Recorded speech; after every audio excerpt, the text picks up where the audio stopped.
మీరంటే ఇంతవరకు మార్క్ శంకర్ పేరు ఎత్తనే లేదు ఆడ.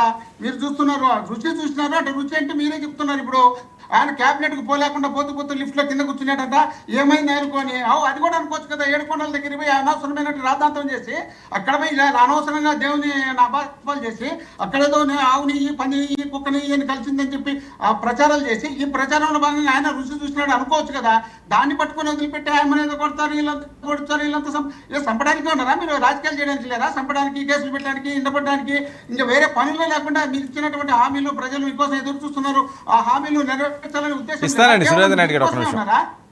మాట్లాడేటప్పుడు ఏది మాట్లాడినా సబ్జెక్ట్ పరంగా మాట్లాడండి, ఎంతసేపు అయినా మాట్లాడండి, ఎవరికి ఇబ్బంది లేదు. ఏంటి అనవసరమైన మాటలన్నీ మాట్లాడడం ఏంది? ఇప్పుడు మీరు ఉంటారా పోతారా అది మీ ఇష్టం, మాకు సంబంధించిన వ్యవహారం కాదు కదా. ఇప్పుడు అమరావతి అంటున్నారు, అమరావతి కట్టండి. ఎవడతన్నాడు?